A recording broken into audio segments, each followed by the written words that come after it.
வணக்கம் நண்பர்களே. இன்றைக்கி கேரளா லாட்ரி 3/10 அக்டோபர் மாதம் 3ஆம் தேதி.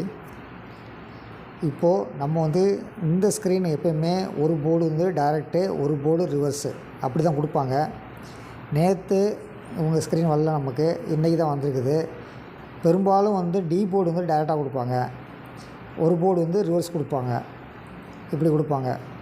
ஆனால் இன்றைக்கி என்னுடைய கணிப்பு என்னென்னா, பி போர்டு டைரெக்டாக இருக்கும்னு நினைக்கிறேன். ஒரு போர்டு ரிவர்ஸில் இருக்கணும், அது சி போர்டு இருக்கும்னு நினைக்கிறேன்.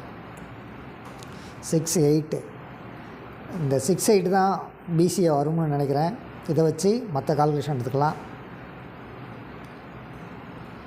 இங்கே 6 இருக்கணும், இங்கே நம்ம 8 சொல்லிட்டோம்.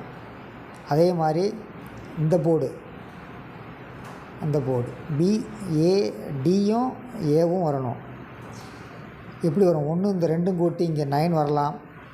அப்படி இல்லைன்னா இந்த 4 நம்பரில் இன்னும் ஒரு நம்பர் இருக்கணும். நமக்கு இங்கே 6 இருக்குது. அப்படிங்கும்போது பார்க்கும்போது இந்த 4ங்கிறது இங்கே இறங்கலாம், இந்த 1 இங்கே சேர்த்து 7 இறங்கலாம். 4, 7, 6, 8.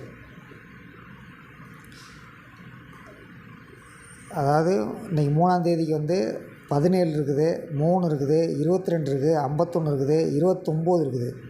அதாவது 17, 29.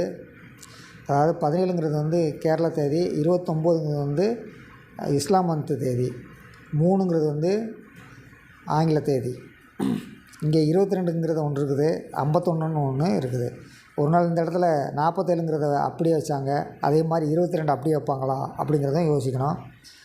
இருந்தாலும் இவங்க இந்த இடத்துல 2 போர்டு கன்ஃபார்ம் பண்ணுவாங்கன்னு நினைக்கிறேன். இங்கே இந்த போர்டு 7 கன்ஃபார்ம் பண்ணுவாங்கன்னு நினைக்கிறேன்.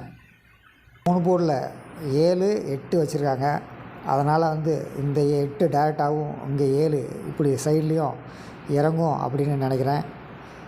நம்ம கணிப்புப்படி இன்றைக்கி 4, 7, 6, 8 சரிங்களா? உங்களுக்கு கணிக்கிறதுக்கு எப்படி வருதோ அதுக்கேற்றபடி உங்கள் நம்பரை வச்சுக்கோங்க. நம்ம அடுத்தவங்க இன்றைக்கி சரியாக நிறைய டிப்ஸ் கொடுக்காதனால நம்மளோட கெஸ்ஸிங் இன்றைக்கி கொஞ்சம் ஷார்ட்டாக இருக்குது. இருந்தாலும் நாளைக்கு கொடுக்குற கெஸ்ஸிங் வச்சு நம்ம அதிகமாக பார்க்கலாம். நன்றி, வணக்கம்.